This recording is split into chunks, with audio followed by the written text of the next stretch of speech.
Okay, guys, my question for this week is, you guys kind of both like technology a lot, and so my question is, with all the stars that are just basically dying, I mean, you have, obviously, just dead stars in all kinds of pop culture, like... Oh, okay, I thought you were talking astronomically speaking. No. For all the stars out there in the galaxy that are going supernova and collapsing in on themselves. No, I mean, like, pop culture icons, for instance, like... Bob Hoskins, like we're talking about today. Do you like the idea of using, like, holograms that they've been doing now, or do you think that's stupid, number one? Do you mean holograms like they do for live performances, for, like, Tupac? Yeah. Or do you mean, like, computer-generated, like, models of that person to replace them in a film? Kind of both. Like, well, it's not really the same thing. Well, it's very similar. Both have been done. Because, like, right, that's what I mean. They had John Wayne and Coca-Cola commercials back in the 90s. So what I'm saying is, like, for instance... That was right. That's right, isn't it? Yeah, I think it was John Wayne. I think they've done Humphrey Bogart as well. That sounds familiar. They built them?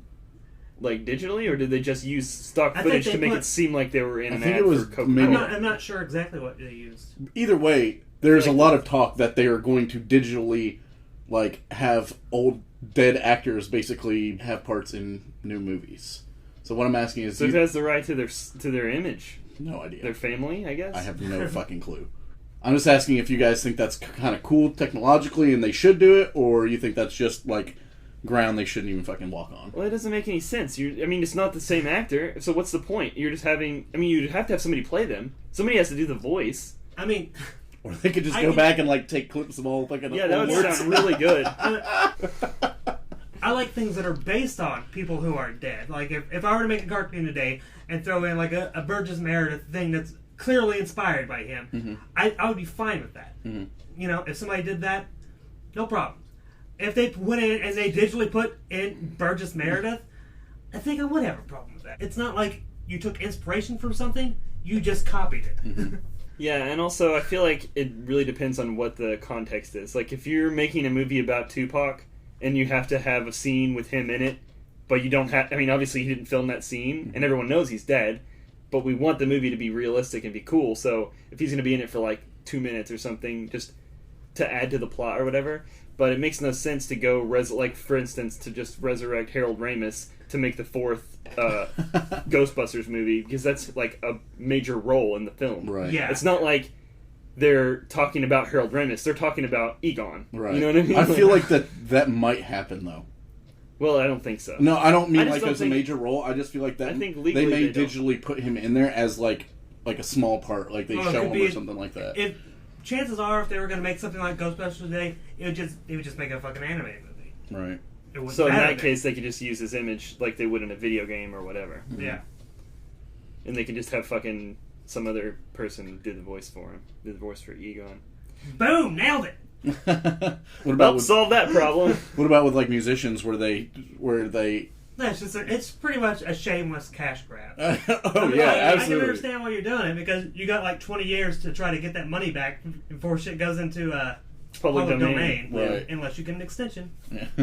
For instance, like Phillips had Tupac, where they did like the Tupac hologram at the awards. It's fucking stupid. It's like, hey, why don't you just play the fucking CD? We'll just imagine he's there. Oh, no, man. They have to play the live performance that's recorded and have the hologram. You could hire a lookalike. I get the... You know? Wow, that'd be funny as shit. I feel like that'd somehow be more offensive. I don't think it would. How is that more offensive? I mean, you're putting the guy in work. There, I believe what they did whenever it comes to the quote unquote live performance of dead Tupac's ghost hologram. Why is ghost hologram? Because he's dead. Okay. I think that was a recording of a previous performance Concert. that he had done, and they just digitally enhanced it to make it seem three-dimensional so that it could look like they're being performed by Tupac. Right, and they took the guy that he originally did that concert with and brought him out, and he did his like original parts, but in person. So it actually was like a duet on stage. And then they high-fived, and he went straight through him, and he cried, and he cried, and then he pulled out a fucking proton pack. And well, first of all, he couldn't have high-fived and gone through him because from his perspective, it almost certainly was not visible. You're ruining the illusion. He has to pretend to high five. It's for the audience that he high fives and goes through and then balls like a baby in the fetal position on the ground. Because that's what the audience wants to see. Well, the audience are a bunch of twisted fucks, apparently. Yeah. I would like to see it. I don't feel like they're gonna go take Tupac on tour and have him like his image do a tour. Hey, everybody. Pay $65 a ticket to watch hologram Tupac do recordings from fucking 25 years ago. I mean, that's really not that crazy of a thing to say, though. Because oh, I know it's not, but I feel like it is crazy. It's really not. I mean, I don't think they're going to do that. My point was they're not going to go on tour with him because it's more of a one-time only kind of novelty thing. And besides, it's not as though they could retrofit a bunch of stages to support this technology. I think it was pretty complex. You figure out about the hologram into IMAX 3D and then throw it in theaters. That way you don't have to tour. It's just, boom, it's everywhere across the country now. But it would still just be awful. Now when he goes... It doesn't matter. People go to fucking anything. That's true. People will buy a ticket to anything. People will go to fucking anything. If you frame it the right way. Yeah, it's true. People, coming back to Mark's famous statement... Somebody out there loves this thing, whatever it is. Yeah. In fact, he sent me a text just like a few hours ago that said, I want to meet the people whose favorite movies are the Scorpion King movies so I can punch them in the fucking face. What would bring that up, possibly? I don't know. He must have been listening to the podcast from last week. I don't know. But well, we were talking about it last week. Yeah. That's what I mean. So was he on that podcast then? Yeah, he wasn't on that podcast, so he must have just we were talking about the previous week on last week's podcast. True. Ah, true. Let's get in a little super meta. We're talking about things that yeah. So, welcome to Motion Picture Meltdown. I'm one of your hosts, Stephen the Roast Rosenberg. Bill the Kill Collins. And DeHart. And our podcast today is in celebration of the career and life of Bob Hoskins, who passed away a couple of months ago. And we hadn't really gotten a chance to talk about some of his movies. But we're actually podcasting a couple movies that I've wanted to do for fucking years. And we really never got around to doing it. Well, it's just...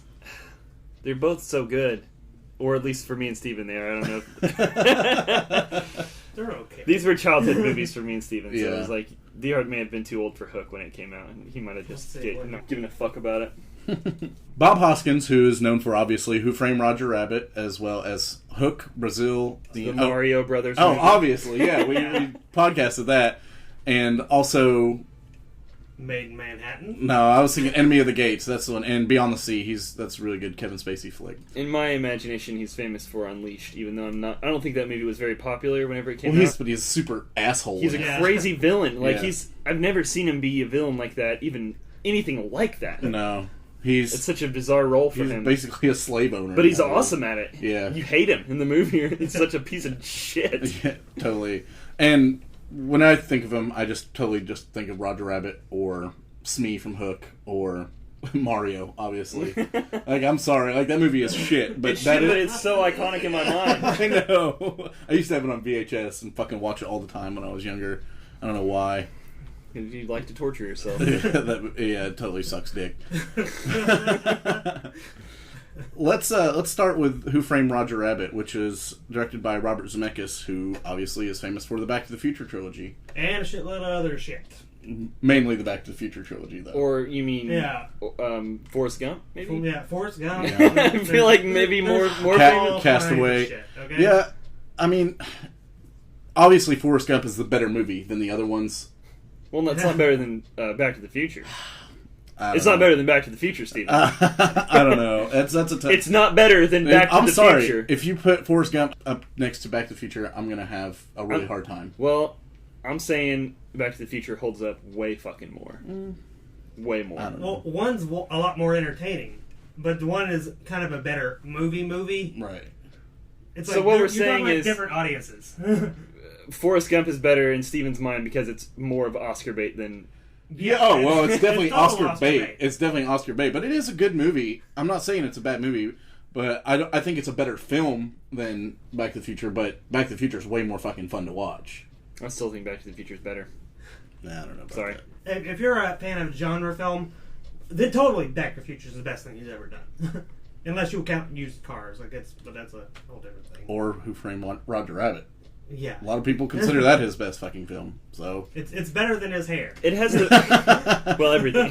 That's a poor special effect. They could have done way, way better.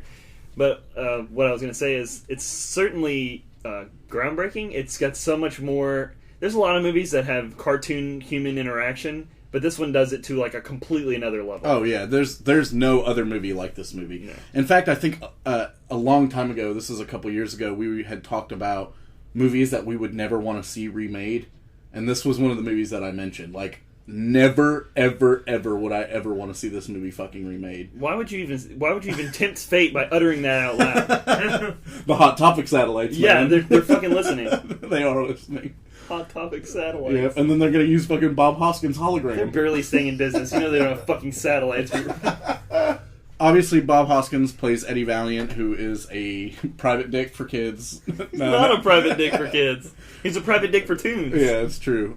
But he used to be a cop, formerly for Toons. He hates Toons now. Yeah.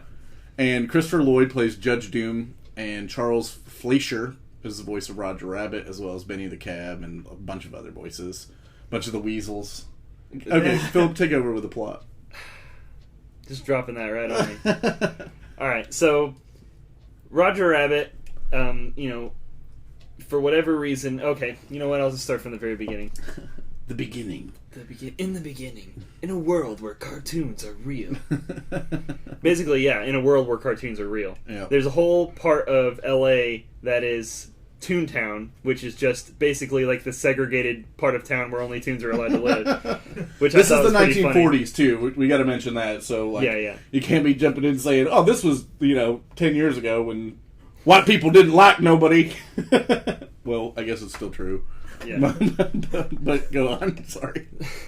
Okay, so there's R.K. Maroon, who owns Maroon Cartoons, and that's who Roger Rabbit works for. And then there's competing Acme Inc., I guess? Or not competing, but they make props and other cartoon bullshit. Cloverleaf, which is just a nameless company that is just buying everything for no reason, seemingly. They want to get their hands on R.K. Maroon, and they want to get their hands on the Acme company or whatever that also apparently owns Toontown. Yeah, Acme holds the deed to Toontown, and spoilers at the very in the first 15 minutes he is murdered, and Roger Rabbit is basically framed for it because Hence his the name wife of the has movie. been playing patty cake with him, Right. and that's where Eddie Valiant was brought in to find that out. Right. He used to be a normal detective and like find out things that made a difference, but now he's basically just spying on people that are supposed to be cheating. Right. So I don't think And we have to boozing say... it up. I don't think we have to say spoilers from a movie that's fucking 26 years old. yeah. Well, we can though. Still. Well, we should let people know up front because we don't wanna leave- we do tend to spoil things. Yeah, we do spoil movies as we shit on them. Yeah. Purposefully. So Christopher Lloyd plays Judge Doom, who is basically like the head. I don't really know like what he is. I guess He's the judge. He got elected as a judge of the district of Toontown somehow. I guess I just don't understand like why he's doing all the investigative work and doing all the police work. It's like Judge Dredd shit. Because he can do whatever he wants. Okay. Because he's a judge. Generally, if you got elected as a judge, you'd be like, "Why the hell would I do that? That's for the police to do." Even if I'm you're not gonna do elected a judge, you don't get to go do police work. Yeah, I'm What do pretty you mean you sure don't that's get just- to? You get to look at all the evidence. You can do all the police work you want in your own fucking free time. I don't think. But you can. don't. You're supposed You to don't have a things goon presented. squad that you can use to go bully people. The murderous weasels. Yeah. But I don't really know how politics worked in 1940. For all I know, this really happened. Oh yeah. I didn't think about the times. I'm pretty sure the reason he's able to do whatever he wants is because there aren't any real cops in Toontown. That's true. And that's his district. So anything goes. And he's pretty much a Nazi. Yeah. Well, Toons don't have any rights. Toons don't have any rights, but you can't kill them. So they seem to be able to just do whatever the fuck they want. Mm-hmm. Like, what are you going to do? Lock them up? They just sneak through the fucking mail slot. Exactly. Yeah. I mean, you couldn't get cops to be there that weren't Toons because... What could they do? Yeah, what would you possibly be able to fucking do? Right, Judge Doom came up with something you can do. Melt them in crazy monster dip of, just acetate and all kinds of other... paint thinners. Yeah. Which is hilarious because it's like, obviously they're cartoons, so it just erases them, in other words. Which I want to talk about that for a second, because the minute that you were kind of introduced to Judge Doom, he shows you how that works. Yeah. And this part... He just straight murders this little cartoon boot. Oh, dude, it scared the shit out of me when I was little. When I was a kid, man, it's like crying, and he's just like, yeah, melt, bitch. Yeah, and it's the most cute, fucking adorable shoe ever, too. And it's and then making he pulls his, sad, puppy bloody face. glove back out of the goo, and he's just, rubbing it together in front of, And, Bob Hoskins. Yeah. I read this in the trivia, and I it seems to be true. Christopher Lloyd doesn't blink in this movie. Yeah. Until he goes nuts at the end. Why doesn't he blink? Is that part of his character? He's got fake eyes in. Mm-hmm. It's supposed to be fake. Right. Yeah, I read. This is where the spoilers start coming in. He has fake eyes in because to he's cover a up cartoon. his cartoon eyes. Right. And I actually read that ridiculous. trivia before I watched the movie, so I could. Yeah, so you can watch it. Yeah, totally does. This was also the first movie where Warner Brothers cartoons and Disney cartoons shared a whole bunch of screen time. There was continuous crossover. One of the ones that stands out in my mind a lot, and only because it was the last thing I saw, was Porky Pig saying, "That's all, folks," and then Tinkerbell comes and waves her wand, and then the movie's over. Well, and they did that for a reason too. I think I read on the trivia also. Time. They all the cartoons had equal time, so they didn't have to pay. Wasn't it? They didn't have to pay. Well, it's basically each side would throw a fit if their top guys didn't get equal time. So it's like Bugs Bunny and Mickey. Anytime you have Mickey on the screen, Bugs Bunny is also on the screen. Right, for the same amount of time. And Donald Duck, and Daffy. Who Can we talk about that scene? Can we talk about that scene? I'm Okay, not sure how offensive you want to get with her. We're not going to say the word, okay? So there's a scene where Donald Duck and Daffy Duck are having a piano dueling situation at this club that he's investigating. What's his face? Acme, to see if he's cheating on Roger. And it's very homage to old 1940s movies where you have the crazy black jazz playing piano player, and then the crazy stiff white tuxedo wearing white guy piano player, and they're doing I guess I've never seen that movie. Oh no, those kinds of movies. Yeah, I was thinking more along the lines of Elton John, Billy Joel. Sure, but black Billy Joel. Compared Let's do Elton John and Stevie Wonder. How about that? Compared to Elton John, Billy Joel is black. I feel like Elton John probably wouldn't use a cannon to kill Stevie Wonder. Probably. I mean, I'm just assuming. The controversial part of this scene is basically it just sounds like Donald Duck calls Daffy a stupid N-word. Yeah, he calls him a sounds... goddamn stupid N-word. Or Edward, if you want to say. And it's just so plain as day. Yeah. I could see where if there was some ambiguity, or if he didn't literally enunciate it exactly like that. Yeah. But it's basically what he says. And everything and the else, more you listen to it, the more that's what he said. Yeah, and when you figure in the time that this happened in, and the fact that Daffy is black and Donald is white, all of this just makes sense. And if you go to Snopes, they say that that it's supposed to be like a common Donald Duck quote.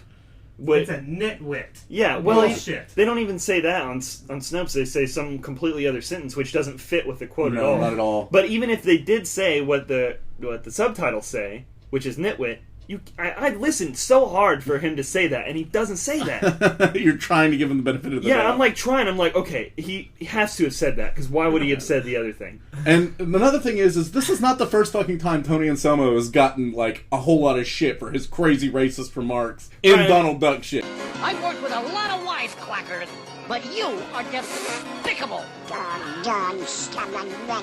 He should just not make it so ambiguous of what he's saying. How did that get past? did that get past editing? I don't Like- know. Well, the thing is, they're not even like on screen whenever he says it. It's like two other people are talking, or it's Eddie Valiant. He's trying to order a drink, and he orders scotch on the rocks, but he means ice. He says it right as right before he says that. You hear it in the background, and it's just like it's just plain as day. It's not like in Aladdin where he says, "Just take off your clothes" whenever Aladdin says that when he's not on screen. Yeah. And it's basically what he's saying. But that wouldn't even be that offensive. Dude, I feel like Walt Disney's ghost is just like sitting behind Robert Zemeckis while they're making this movie going, yes, and make Christopher Lloyd a Nazi and say the N-word. Oh my goodness. I love how your version of Walt Disney sounds just like your version of Vincent Price. Yes. Yes. Do we? We'll show the lesser races. He's just crazy and a murderer. Like, that's what I'm picturing going on at this point. Because it's just, like, so plain as day. Yeah. It's so plain as day that, like, I wasn't even looking at the screen at the time, and there are 3 people watching it in my living room, and all 3 of us just looked at each other like, the fuck did he just say? Yeah. I mean, generally speaking, this movie is shown to kids, so it's not like you're gonna necessarily notice. But when you're watching it, critically trying to critique it, you're paying attention to every line of dialogue, and then whenever they say something like that, it's like, hold on. Whoa. Alright, Whoa. let's rewind a little bit. Alright, so let's move on to the storyline. Bob Hoskins goes back to his office, and Roger Rabbit is hiding out there from these weasels that Christopher Lloyd has hired, which are basically just a bunch of mobsters. They're just the Pinkertons. They just are ass whoopings for hire. Right. Like, right. they shouldn't have any real authority, but they're, what does it say on their car? Like, Toon Police or something. And one of them is just an escaped mental patient. He wears a fucking straitjacket the whole movie. Well, there were supposed to be 7 of them, but they decided to just do 4 because 7 got to be excessive. Expensive. Yeah. Yeah. I It's can all very imagine. difficult to have them moving around because you have to draw them on every frame and. Yep. Right. And also have to have objects interacting with them as they're there. Yeah, I mean, if Which you was- want them to fit in with the rest of the movie, yeah. Which was done, like, basically perfectly throughout this whole film. Mm-hmm. Like, anytime a cartoon character picks up something that's real, it looks good. Yeah. I mean, there's a couple small instances where it doesn't look, like, spectacular, but, it's completely forgivable given how good it does look. Well, even overall. better is when the fucking real people are holding cartoon things. Yeah. Like, when Bob Hoskins picks up his pistol that was given to him from Yosemite Sam for getting him out of jail or whatever, the Hooskow, yeah. And he's, like, waving the pistol around and stuff like that. I mean, it just looks like he's holding it. I'm sure he had to be holding some kind of prop at that point, but that part just looked really fucking good. And that was one of my favorite parts, was seeing all the different bullets. Like when he shot the one bullet that was just a Native American with a tomahawk. Just scalp the shit out of whatever it gets fired at. Yeah, so bizarre.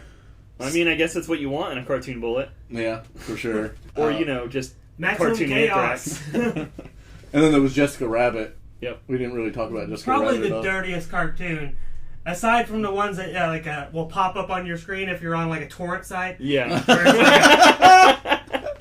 Yeah. If you haven't been on one, you don't know. But if you Hot have, you sluts fucking in your get it. area. Well, no, I mean I'm talking about like Where it'll Lois say, Griffin like- fucking Oh, yeah. fucking one of the Smurfs. Flintstones. Yeah, it's always Fred Flintstone for some reason.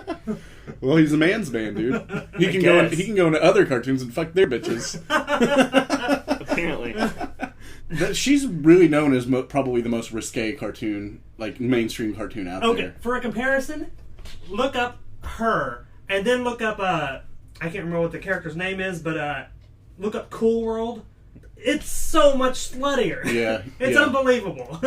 I've seen Cool World, but it's been a long time. And they I were don't going for slutty. It was made by Ralph Bakshi. know. It reminded me of like a Bebe's Kids cartoon. Like remember all the characters from Bebe's Kids were just super just disgusting and Yeah, slutty. just super disproportionate also. Right. Yeah, and that's the way it is. Like Jessica Rabbit's hips are just like But that, like, 4 the feet whole wide. the whole point of her character is that she is that character. Mhm. Like, she is a dive bar singer, or whatever the kind of bar She's it the is. femme fatale from your noir movie. Right, That's basically what this is. Oh, yeah, for sure. Yeah. There's the whole investigation and the clues all along the way for you to figure out what's going on. And it's funny, though, because whenever you think of murder mystery movies, it seems like this never gets mentioned in, like, the really famous ones.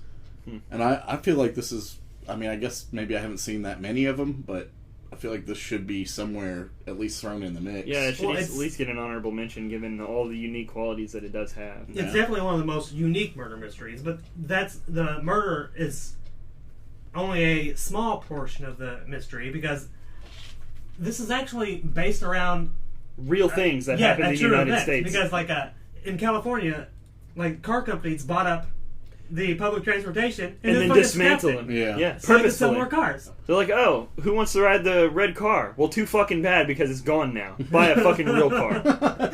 It's like, And if you don't, okay, fuck you. Yeah. Come back when you have some money. Yeah, it's really fucked up. And that happened all over the United States. And it seems like, yeah, I mean, that's what every company does whenever they want to, be successful. They'll oftentimes buy up other companies that are competing and then just dismantle them, like simply just to get rid of them so they don't have competition. In a really polite way, they force you to do whatever the fuck they want to. Yeah. But I mean, that's just people with money. They always force you to do what they want. Right. And another reason I'm surprised this doesn't get so much mention is it actually did win 3 fucking Oscars. It won one for Best Film Editing and Effects, and then another for Best Sound Effects and Best Visual Effects, and then it won a Special Achievement Award. I'm not familiar with that award because I don't think they have that one anymore. I think they're able to have special awards just depending on, like, the nature of what's happening. I bet you Avatar film. won one. Probably. Avatar won like 700. Yeah, well, I'm saying it probably won one. I think Avatar was one of those situations where they just immediately regretted their decision of having allowed it to win things. It's fucking Pocahontas in space. Yeah, Yeah, I agree. That's Disney's Pocahontas in space, not quite the real lit- Pocahontas. Yeah, I mean, it's a pretend Pocahontas in space. Yeah. Far less murder and rape for the tribes. No, not really. What do you It's mean? kind of a toss-up. You don't know what's happening off screen in that Pocahontas cartoon. I mean, what do you think is happening? It's not like they're not pulling any punches when it comes to, like, oh yeah, we're definitely moving in here, we're taking all your shit. Yeah. So, you find out that the murder that Roger Rabbit is obviously being framed for is done by Judge Doom. He's the guy who killed Acme, right? Acme. Yeah, Yeah. Acme. He kills R.K. Maroon, he kills Acme, and he tries to kill a bunch of the cartoon characters, including Jessica Rabbit and Roger Rabbit. By spraying them with the With the dip. acetone goo. The dip, yeah.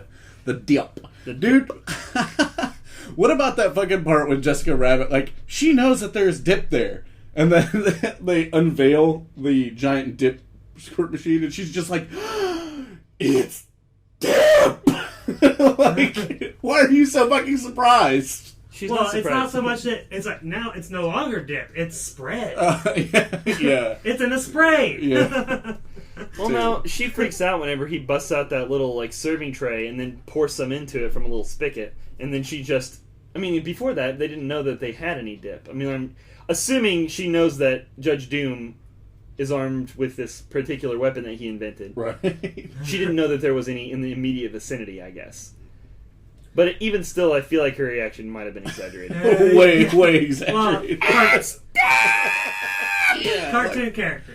Right. Yeah, you can explain it anyway, Yeah. I guess. Well, I mean, of course they're gonna overreact because that's what they fucking do. And I think that might be the only time in the movie when you see both her eyes at the same time. Because most of the time it's a big red swoop over her face. I think that might be right. Well, so then that next scene is when Judge Doom gets well, first the weasels all laugh themselves to death. And then the fucking steamroller runs over fucking Christopher Lloyd, which was the most grotesque shit ever whenever I was a kid. Before you knew that he was gonna come back. Yeah. Right, I mean, before it rolls away and then he just turns into a ribbon man and just stands back up and he's like, oh, I'm fine. And that whole scene was amplified by the screaming that he was doing when he was getting ran over. Like, he's like, holy shit. It's real ridiculous. You're like 5 years old. It's like, what the fuck It's like, just happened? is that what sound you make if you get ran over by a steamroller? Fuck. Yeah, this movie always came to mind anytime I even saw a steamroller. Seriously. Yeah. I can only imagine that scene if it were directed by Lucio Fulci. I don't think I know who that is. You ever seen the movie Zombie?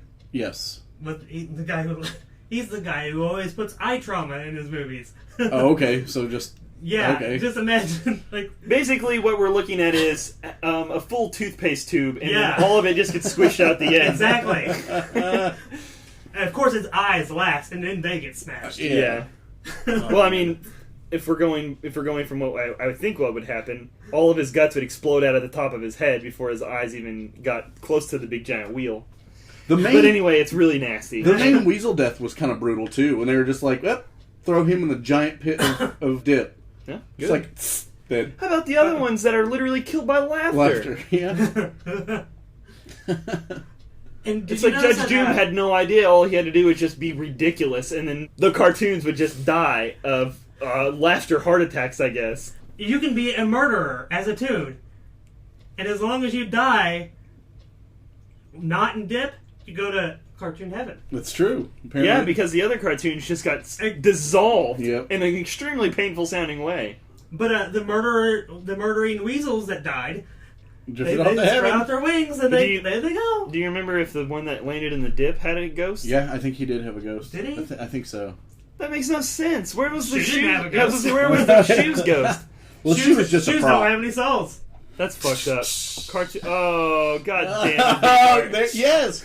More Walt Disney Ghost! Now make sure you dip We were the talking, shoe in we were acid. talking about shoes not having souls. Not. Not what, Philip? Jews having souls? Yeah, which is what you're implying. Yeah! That's what I'm saying. Ghost Walt Disney's just back there going, and make sure that the shoe doesn't have any soul. Like if it was a Jew not having a soul. I think you might be reaching on that one. Yeah, it does rhyme though. Yeah. Gotta give them that. If it rhymes, it's true. Yep. It's a Did we fact. ever mention that Jimmy Valiant hates tunes because his brother was murdered by a tune? We didn't mention that. Eddie Valiant? Eddie Valiant. And actually, Judge Doom was the one that murdered his brother. yeah. Yeah. So that's And kind he of gives the him the twist. he gives him the crazy swirly eyes at the end with the crazy like popping out red situation. So He's then, like, and when I murdered your brother Eddie, I like just like this. And it's like that's not fucking Christopher Lloyd. no. It can't be. Not only that, but that's just the way to just piss somebody off to no end. Like if Yeah. you listen, I'm going to make your adrenaline flow harder than it ever has at any point in its Probably life. Right before you're Probably going to kill me. your eyes will probably pop out.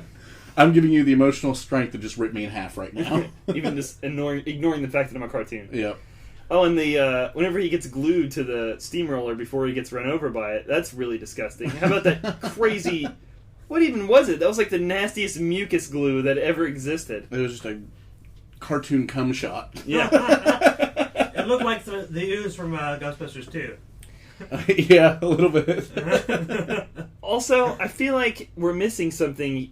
I feel like the creators of the film are missing something huge. Like, they have this material that can create a hole on anything, no matter what, and it's just a circle. And it's just... You just slap it on something, and then you can reach into it. Yeah. Just imagine the applications of that. Like, the entirety of Toontown could just retire for the rest of eternity because of all the things that you could do. Like, you could put anything in it. Because, you just have to make a big one.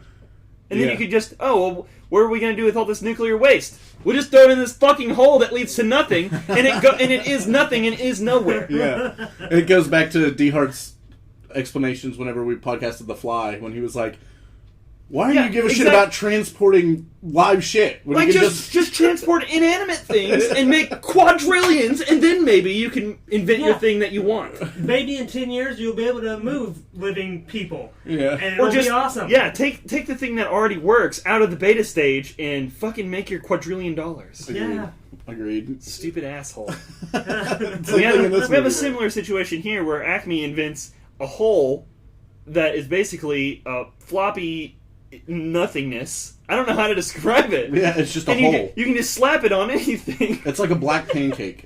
Yeah, it's a black pancake.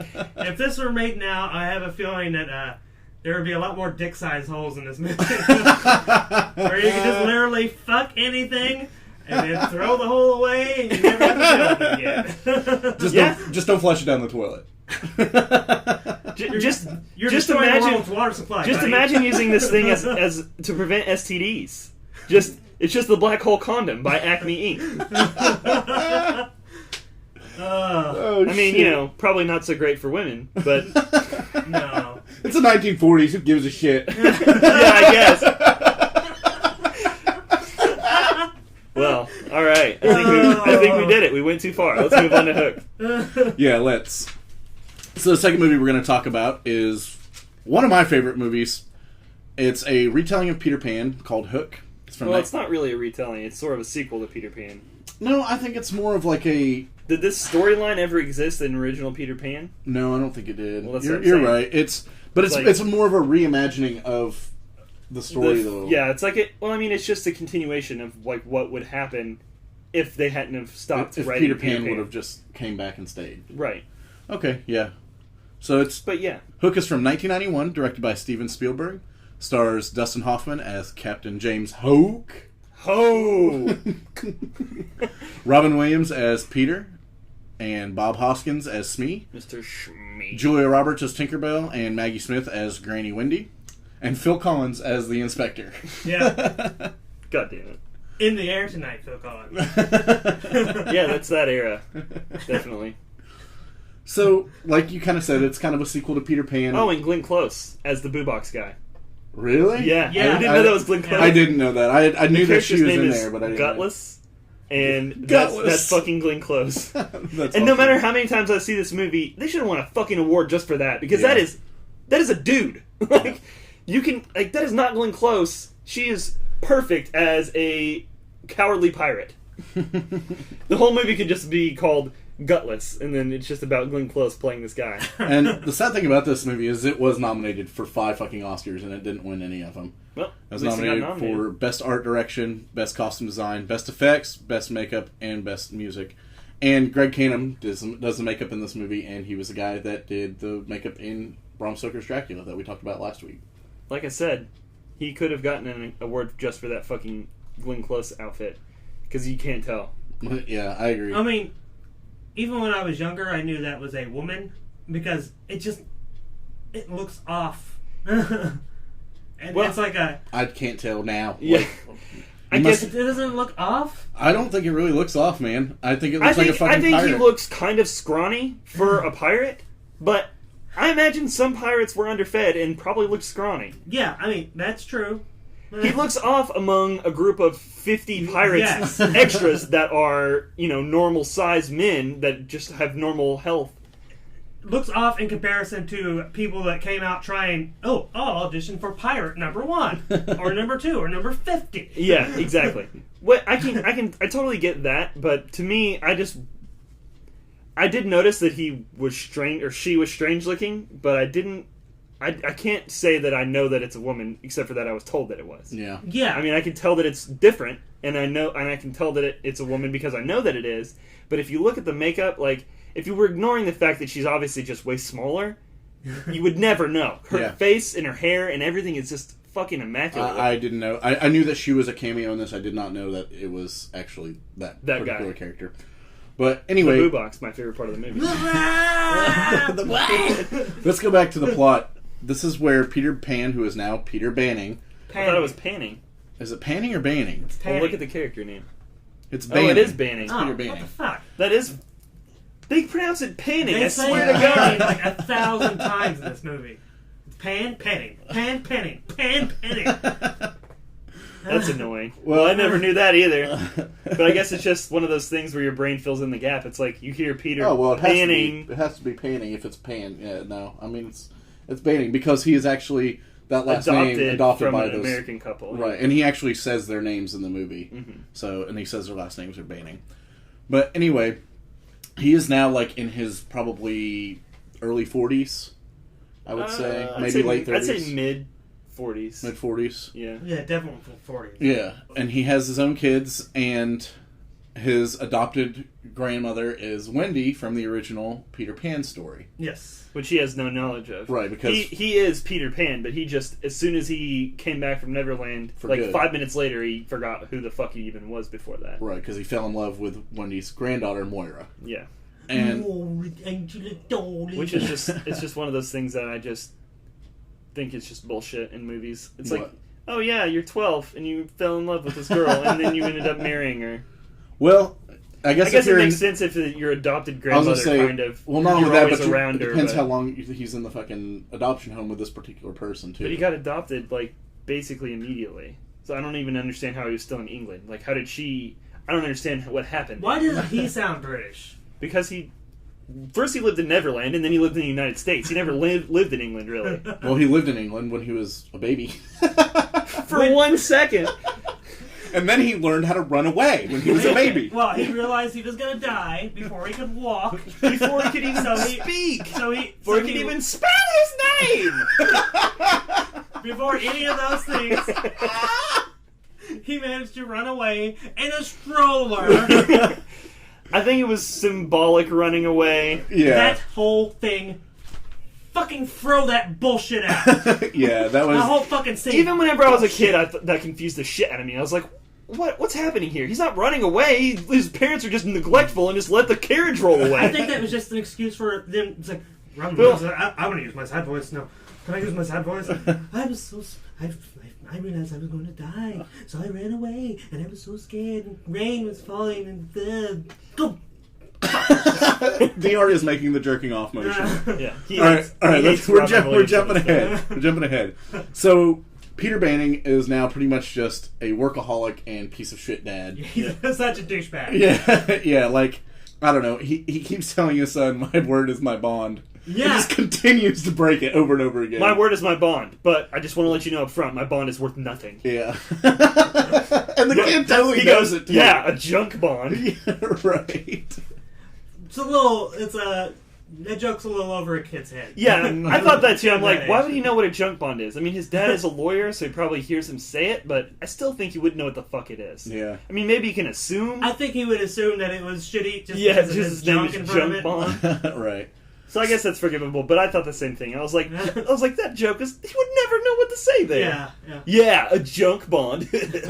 So, and then he proceeds to slam a fucking baseball against a window in a plane. Yeah, it's unbreakable. Yeah, no, it's not fucking unbreakable. Don't hit it with a fucking baseball, you little bastard. If he was my son, he would just be in the adoption agency. What about the little picture that he drew of his entire family where they all were... The plane was on fire, number one. First of all, that drawing was done by a 3-year-old. Yeah. He is the worst artist that ever lived if that's his best rendition of everyone dying in a flaming plane accident except for him and his family, except for Peter Pan. This is the thing that I thought was hilarious. Like, the plane was on fire, his 3 family members all had parachutes, and his dad didn't have a parachute. To sharks. Everyone was falling to sharks. That's true. Well, in a little kid's mind, the parachute magically saves you. Like, you will float above the sharks for an undetermined amount of time until help can arrive. Yeah, well, parachute means you're not going to fall. I see. But what he fails to take into consideration is that the only people that will be getting eaten by sharks are them, because as soon as Peter Pan hits the water, he's just going to explode. Because he just fell like 12,000 feet. So he's just going to be in like 100 pieces all over the... You know what? Instant chump. Yeah. He's instant chump. You have to deal with the horror. Yeah. The terror. The absolute horror of being eaten by 25 sharks that are in this water. It's like, there were a lot of sharks in that water. Yeah. You see everyone else being torn apart by sharks. What's left of them anyway. Yeah. And now they're getting really hungry. They're in an eating frenzy, and that's when your foot hits the water, and you take your last look at your parent, and then your whole head is completely draped in darkness by your parachute, and you die horribly. Yeah, you land into the shark blender. Yeah, the sharkerator is what we can call it. Okay, so they get to London. So basically, this kid is a fucking idiot. Oh yeah, and not only that, but he's severely fucked up in the head. Yeah, he is real fucked up. He's like, oh, I have this watch that's a family heirloom. Well, you didn't let me blow bubbles in my chocolate milk, so I'm going to destroy it now. Yeah, he's a bastard. Well, he was being put up to that point. Yeah. But hey, we're skipping ahead. Yeah.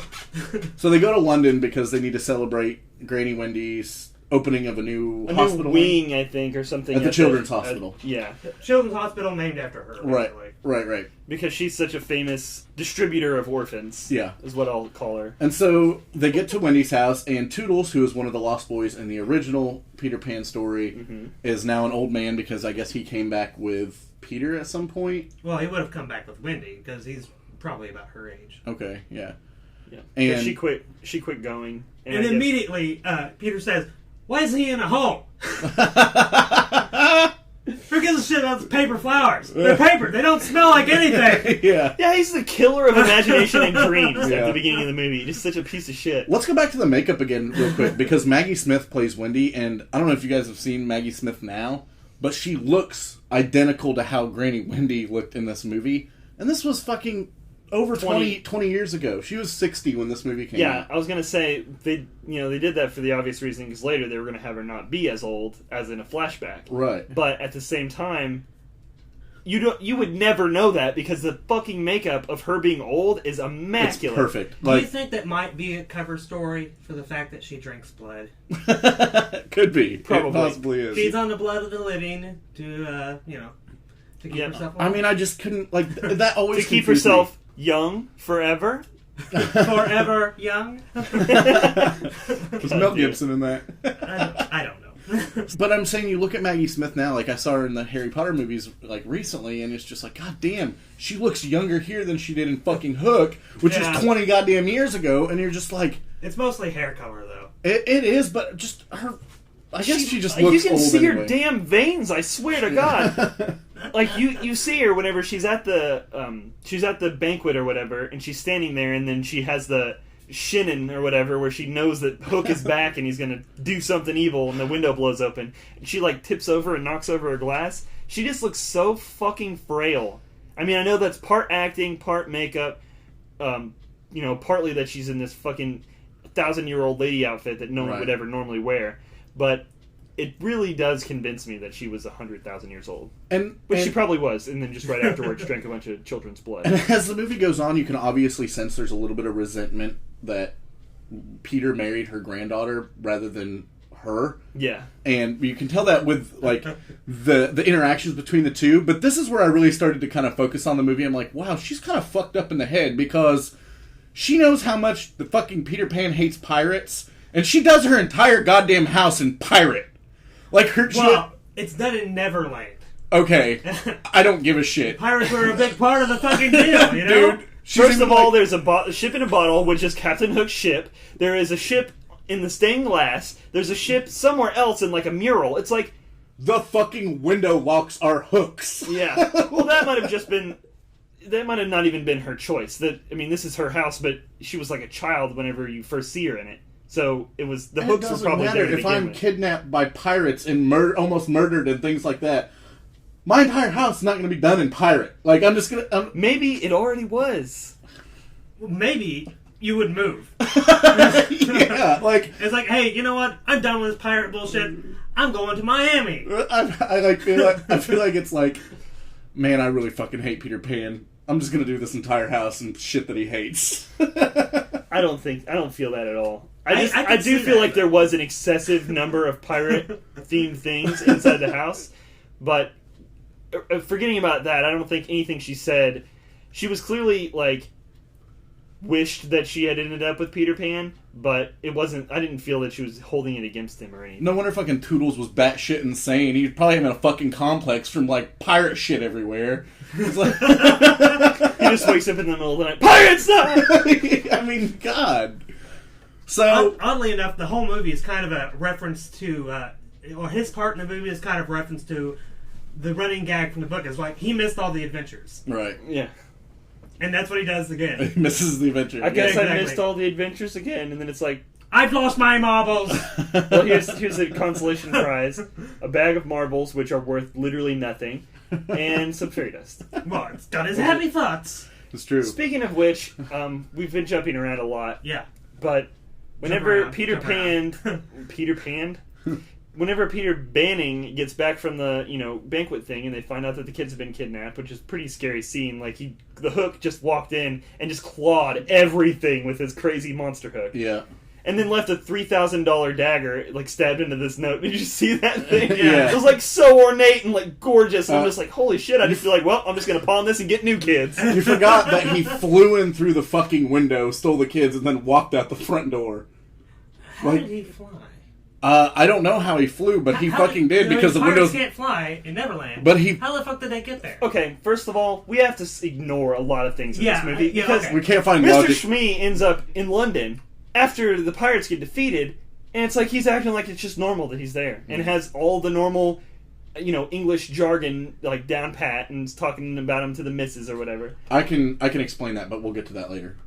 No, you can't. Yeah, I've got a theory too. I can explain. I can actually pirate magic. No, I can actually explain it. There is a reason for that, and it is explained in a later. I'll just go ahead and explain it. I'm just gonna say, explain it to me now, motherfucker. There is a series that came out just like 2 years ago called Neverland. You mean Bob Hoskins reprises his role as Smee. And there's another way to get to Neverland, and it's like this ridiculous orb that's in this crazy pawn shop.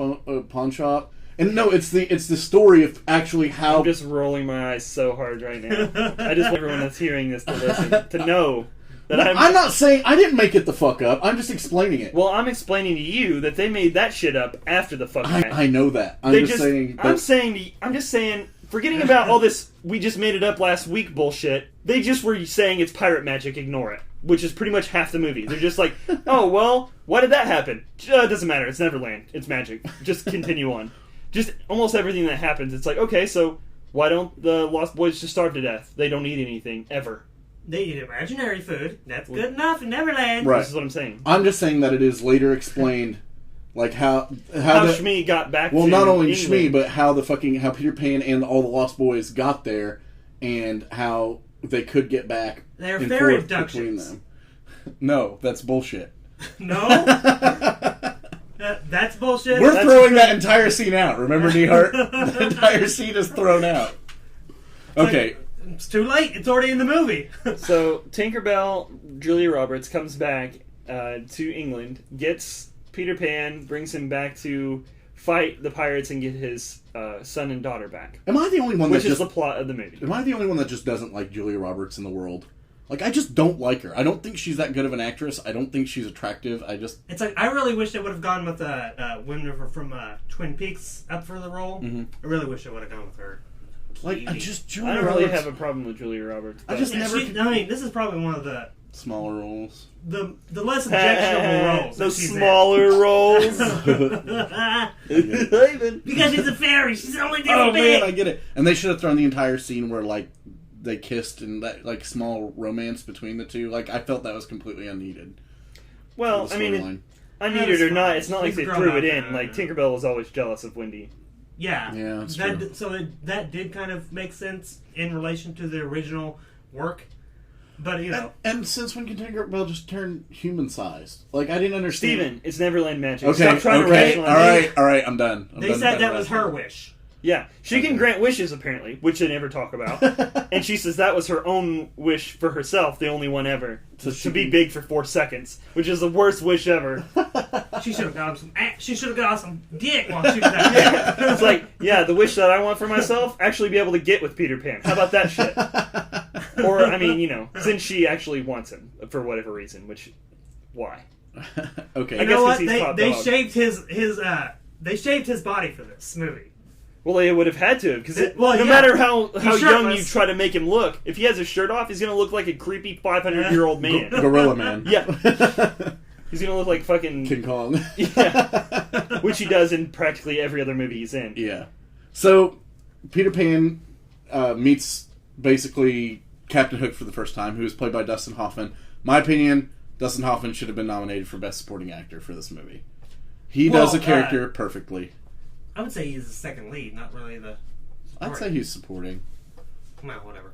It doesn't matter. Either way, he should have been fucking at least nominated. Him and Smee are the backbone of what makes this a decent movie. Absolutely. Well, without... I mean, if they would have had somebody who was not as good, and you have the same Peter Pan that I fucking hate... Yeah. I have to agree, Robin Williams is pretty annoying as Peter Pan. Yeah. Well, because his character is just... pretty worthless until he becomes. I'm not saying it's Robin Williams' fault. I'm just saying generally, it was just annoying as fuck. Yeah. Everything about him. His supposed, like, insults, and whenever he continues to tell people that he's a lawyer in Neverland when he clearly knows. Right. It's like, you're in fucking Neverland, you've known this for hours. You just were underwater for however long getting made out with by mermaids, and now you're still telling people. Those are strippers. They were covered in glitter. Yeah. That was all they were covered with. Yeah. Oh, yeah. What about the part where the part where Peter Pan never comes back out of the water because he's just down there getting jiggy with all the other... getting jiggy with yeah. Na na na na na na. I recently bought Big Willie style, so good. What about like when Dustin Hoffman tells them you can have your kids and go free if you just reach out and touch their hands, and the little kids are just like, Come on, Daddy, Mommy could do it. just being so horrible. Yeah, but it's totally what little kids would do. Yeah. Little kids are such fucks. They're like, yeah, Mom's way better than you. I hate you. You're a piece of shit. He was so fucking close to them. You could have stood up on that thing and then reached over to the thing that they're dangling from and pulled them towards you and touched their hands. It's all fucking over. Movie's done. Or you could have just been like, okay, Maggie, Jack, just rock back and forth for like 2 seconds, and then you'll be close enough to me for me to be able to touch you. But the point of that whole scene is, I always thought it was ridiculous because it doesn't matter. It's not like Captain Hook is going to be like, oh, so you touched them. What he wanted was for him to fly up there, and so he could be like, ha, you are Peter Pan, now I'm going to fucking kill your ass. And you're right, though. Little kids are bastards. Yeah, like, totally. A little kid I used to know who was involved with my family, he was just like, when he was like 5, he was like, Steven, why are you so fat? And I was just like, fuck you, why are your 2 front teeth bigger than your head? And then you proceeded to tell him that he was never going to see his mother again, which was fucking hilarious. Well, I thought it was funny then. I feel like it might be pretty traumatic to say to someone that you're never going to see your mommy ever again. So you're Captain Hook? I guess so. I'm okay with that. Yeah, because he's actually a decent character in this movie. But you're right, DeHart. Like, Bob Hoskins and Dustin Hoffman, they work so well together in this movie. And they carried the fuck out of it. Dude, the scene where Dustin Hoffman is just like, there's no point in living because I can't kill Peter Pan. And he's just like, don't try to stop me, Smee. Stop me, Smee. Smee, this had to have been like the 100th time he's threatened to kill himself. Because he just didn't give a shit. Not this again. Well, dude, he's been gone for 40 years, and who knows how fucking long that is and never get land. Right. Well, they even say, like, Tinkerbell even says that they've had hundreds of summers together playing and fighting pirates and shit like that. Well, she says it in passing. I feel like it could have easily been an exaggeration. Because she could have been lying, fairy bitch! 3 summers to a kid seems like 100. Or it could be, like I said the other day, in that Neverland time is a completely another universe where time does not operate the same way. Physics don't operate the same way. They might have 18 summers a year. Yeah, or they just never have anything but summer. Right. They have everything at the same time, depending on where you are. Snow it's like, and dude, penguins. They go from where did shit? I don't know where. Okay, they go from glittery strippers underneath the water, mer strippers, a mountain, snow, Ewok village. What the fuck? In a matter of seconds. Yeah. Well, it's magic, DeHart. One of my favorite things about this movie was the set design, though. Like, the entire village set was so fucking awesome. And with the boat. They were Ewoks. I don't care. Like, I'm just saying that it looked fucking awesome. Like, it was someplace... a buddy of mine that was watching it with me, he was just like, I wonder if, like, when they were filming this, they got to bring their kids in after hours and just let them play. Maybe. Probably would have broke everything.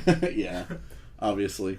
Yeah, one thing that has always seemed really inconsistent about this movie for me is that an awful lot of people get fucking stabbed to death with swords, and then other people are just getting shot with, like, tomato paste.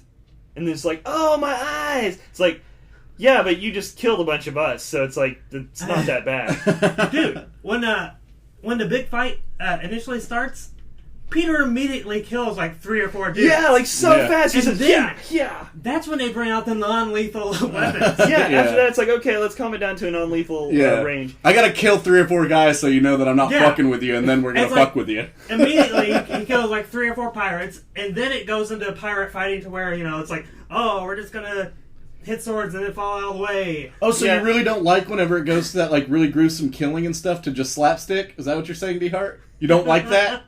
Is that what you're saying? I think we're reverting back to Mummy right now. I don't like that either. No, well, what I'm saying is it's weird.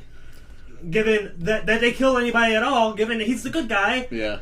And the good guys don't really kill people in this. Right. Or at least you wouldn't. But then again, the Lost Boys talk about how all they want to do is kill pirates. Right. It's really a weird place to live. They talk about it, but they bring things that shoot imaginary goo food. And eggs. Yeah. Yeah. No, I totally agree. I'm like 100% with you on this. That's what I mean. Like, it's so inconsistent. Rufio's like, I'm going to fight you to the death, Hook, and I'm going to kill you. And then Hook fucking kills him. Right. Well, Like, see, dead. Lost Boys are using "I'm going to kill you" like a little kid is going to say. Yeah. Right. Where that means I'm going to beat you up because they don't know that. Oh, that means you're going to die, And then never It's come like, back. no, literally, these pirates are going to slit they're your going throat. to murder your face. And then guess what? You'll just be dead forever. Yeah. You won't be just not being aging forever. You'll just be dead as shit. Yeah. Which, once again, we bring up, how fucking old are these kids really? Like Yeah. 100, Some of them were 2,000? pre-Civil War kids. Yeah. Right. It's really, really bizarre. The whole, it's like, okay, so now Rufio's just dead? Yeah. What the fuck? Well, and I'm going to give a shout out to my buddy John Barrett, who watched this movie with me, and he brought up that Rufio was a better leader than Peter ever was. Yeah. At least he didn't cause a war to happen. Well, I disagree He didn't because abandon him. well, that's true. Like the abandoning, but He's like, oh, I'm in love with this chick that I have never even spoken to, but I just saw her laying down asleep. So But now I'm Rufio- just going to abandon every... I disagree Yeah. with him though because Rufio is way more fucking arrogant and he's way more immature, which shows. He's not grown up. Well, neither was Peter Pan, but he didn't manage to get stabbed in the fucking heart by Hook. He would have eventually. It was a matter of time. There seems to be so much macabre things happening, and then so many other totally silly and just, like, the things that would never work. You have this little boy ball up into a little ball and roll downstairs, Which which I'm would going kill to the shit out of him. Which I'm going to throw this out there. I will love anyone for the rest of their life if they just get me that prop. Like, Steven, just, I'm pretty sure that prop went for like a bunch of money. Or I don't something. care. Nobody's Find gonna it get for you me that prop. and just get it for me. I just want the prop of the Thud butt. the thud butt ball. Please. If there's a God, he will deliver that to me. You will never own that object. The best you can hope for is a prop replica. Yeah. Where's your god now? Yeah. So we get toward the end of the movie there, and in my opinion, this is the best part of the movie. The choreographed sword fight between Robin Williams and Dustin Hoffman, very excellently done. I prefer the one with Dustin Hoffman and Rufio. Yep, they're both good. It's like back when we were kids and we used to play sword fighting. Mm-hmm. Totally stole that move. Thump, shunk, dunk, top block from the top. Stab in the Immediately chest. pull back and thrust forward. Yeah. Yep. Into Well, the chest. Most people, You're dead. most people, whenever they're blocking a top hack, they don't grab the other side of the sword with their fucking hand. Well, I don't know what kind of sword it was. I don't know if it was even like edged. It was a saber. It was just a regular saber. Is what Rufio had. No. So it's just like, regardless, all the choreography of the sword fights looked really good right there at the end. Now I do question the size of Peter's sword because it looks so awkward in his hand at the end there, like because it's got like that coconut handle on it, the golden one. the hand guard or whatever. Right. It's such a bizarre sword because it seems to be made of gold or plated with gold somehow, which would make a terrible sword. Right. And then you've got the handle's made out of a coconut, just poor. But it's the way it. I guess it's made for a child, and that's what he used when he was a child. yeah, that's but it's what it- still like it looks They so should have stupid in his used hand. Neverland magic to make it a normal size for Robin Williams. Yeah, absolutely. Because especially like when he fights Hook Hey, with Tink, it. do something with this. Right. It's like, hey, can you make this toothpick something I can actually use in a fight?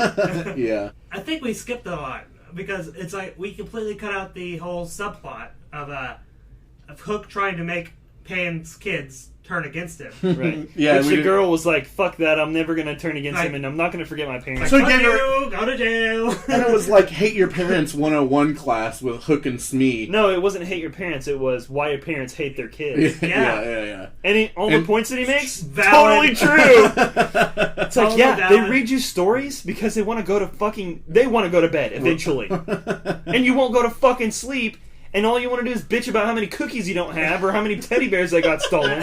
It's like, just shut the fuck up and go to bed. Here, I'll read you this fucking story.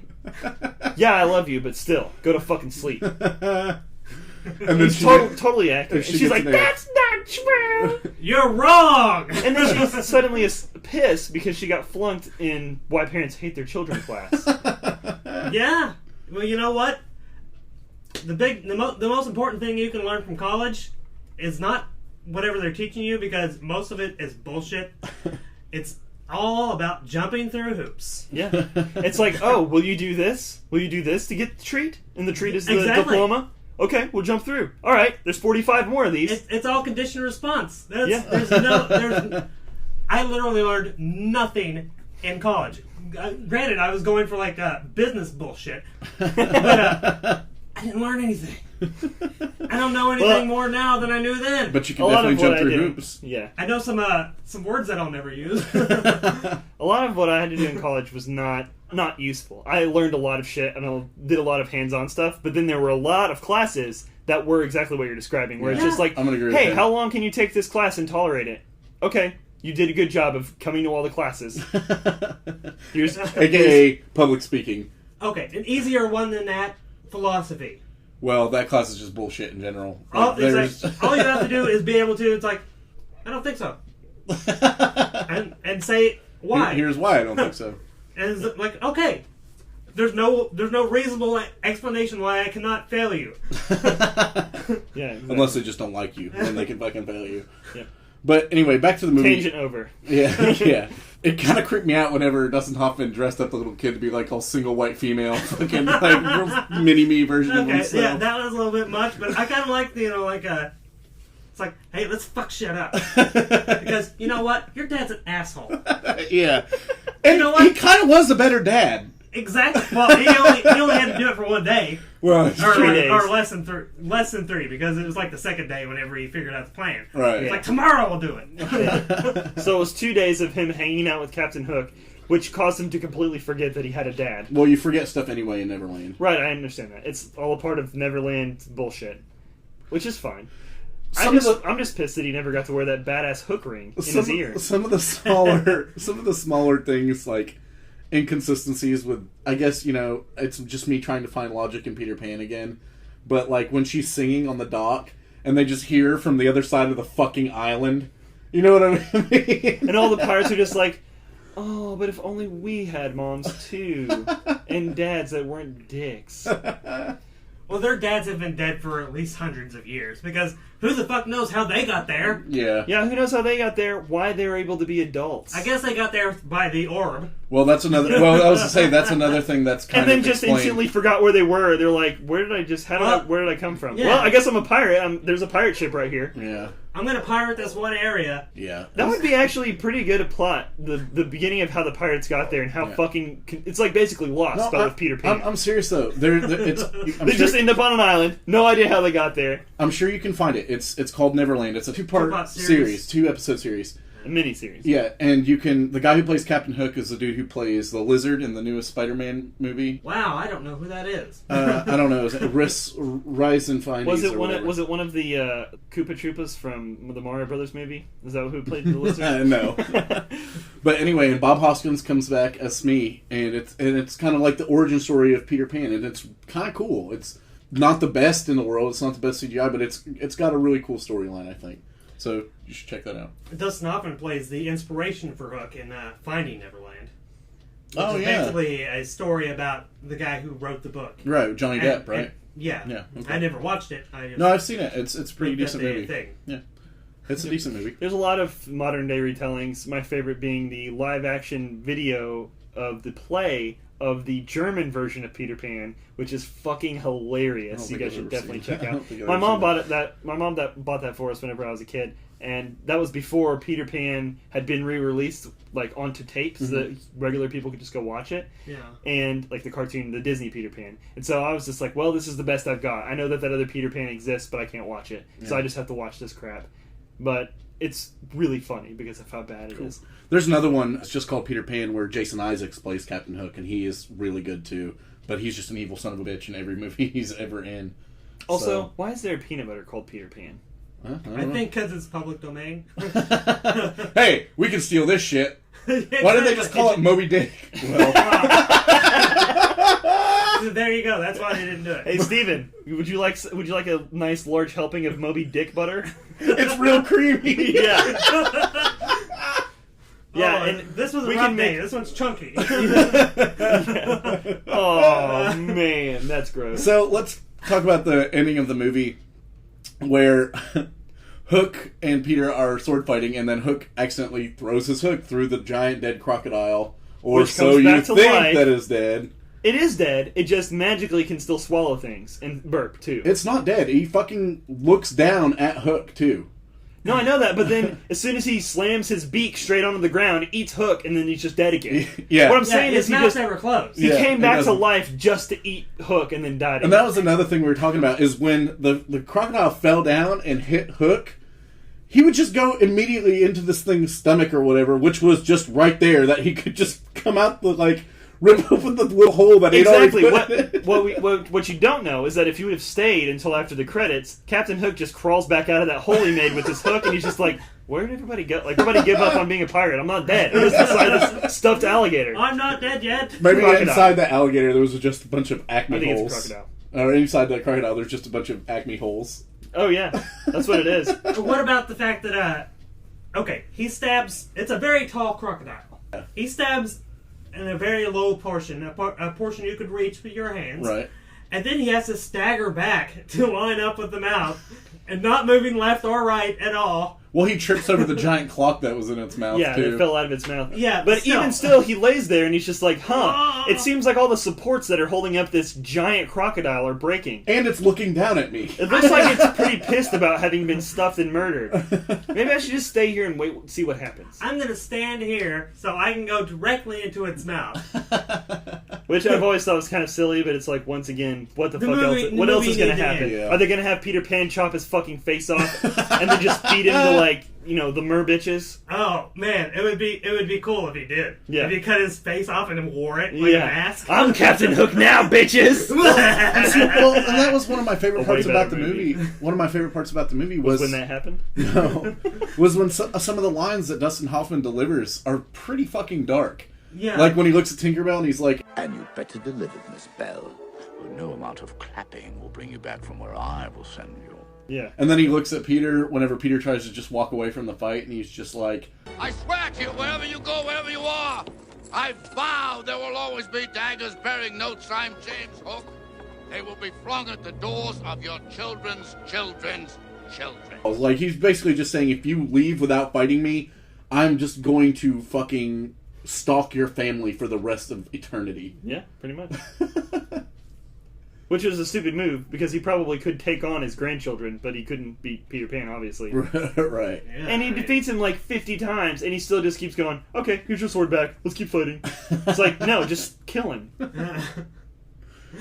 What was with that? He had already just killed Rufio, and he was like, "No, I have to live by the rules of fighting, where I can't kill you right now because you tripped." Yeah. Because he doesn't kill pirates except for at the very beginning of the fight. Yeah, And 100 since of them, and the ones that didn't even do anything. Did you Glenn Close as a pirate, you're dead. Did you have Hook toys?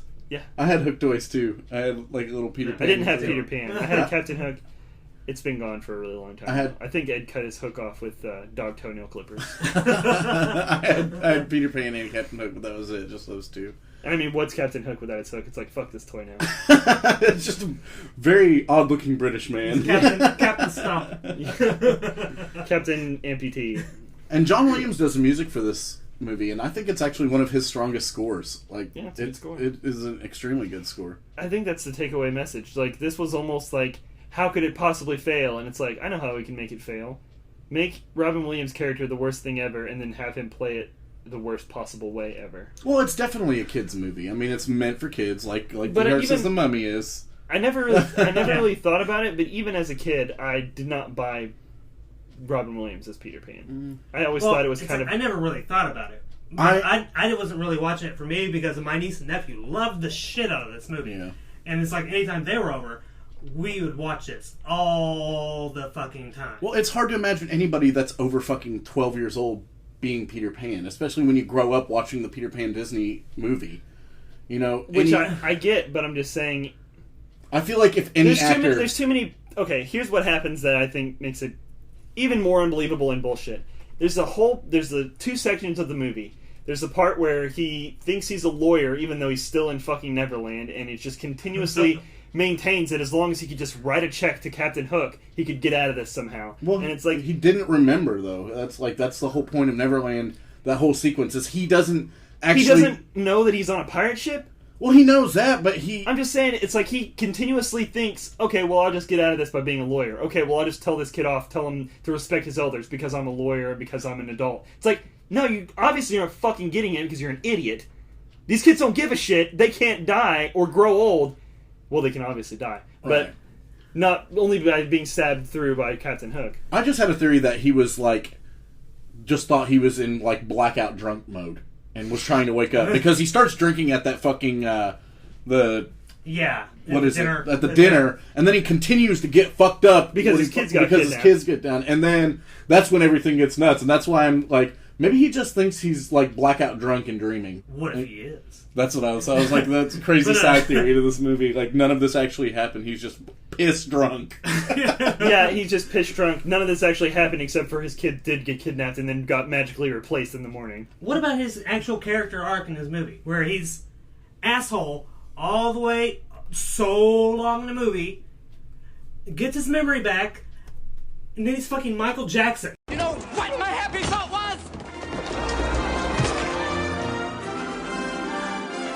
It was you. Yeah.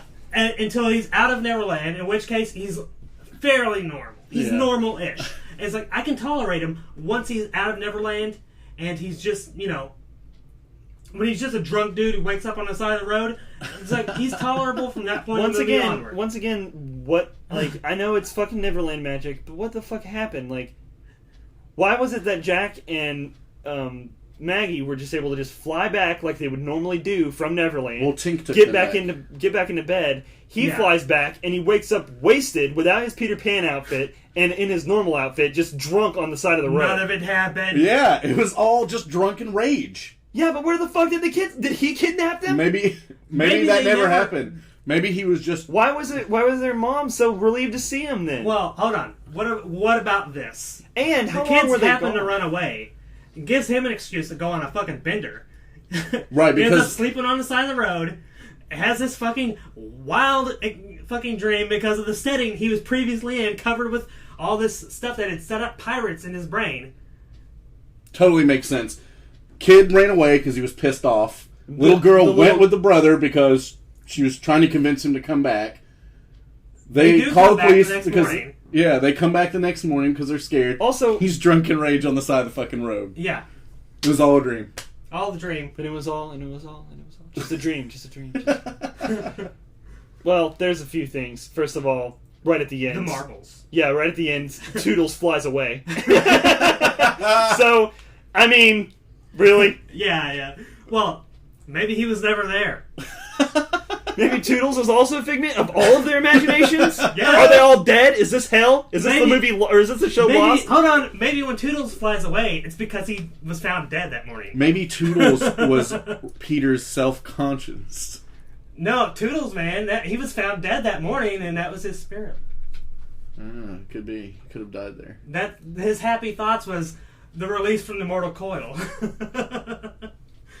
Philip's just shaking his head in disbelief. Did you see in the trivia that when they're leaving initially for Neverland, that the couple that starts floating away is George Lucas and Carrie Fisher? No, I didn't see that. But Yeah, why would couple, you? making out on the How would you bridges, be able to tell? Because they said so in the fucking trivia. Right, but what, who cares? Like, what is that? Why? I don't know. That's ignorant. It's like, yeah, why don't we just say it's Mickey Mouse and fucking, well, you've Green Goblin. He's got these big... Who do you think's the lady in that? It doesn't matter. It does not fucking matter. I noticed that there was a couple that started floating, and I don't know what happened to them. They were just like, well, we're floating now. Don't know why. Pretty scared. I hope we don't have a bad thought about maybe dying and being plummeted to our death, and then that happens. And then sharks eat us. Yeah. he gets off early and they go crash into the ground. Oh, gross. All right, let's go ahead and wrap things up. Is what he said to her. Yes. If you want to find us on Twitter, you can follow us at MPM Podcast. You can find us on iTunes, where you can subscribe to our podcast, as well as download all of our episodes for free. Also on Miro, CastRoller, and Player FM. Oh, okay. Those are non-iOS things. Oh, cool. All right, you can find us at all of those places. You can download and stream all of our episodes for free from Unitedcypher.com. Also, you can find us on Tumblr and YouTube. Check out some podcasts that we listen to. Our friends in Return of the Living podcast. Good peoples in Nerdonomy who host Nerds on Film and Nerds on History. Check out DeHart's video podcast, Talks Over Games, as well as Unitedcypher... What? Two in a row now. As well as Unitedcypher Presents. Also check out the Cracked podcast.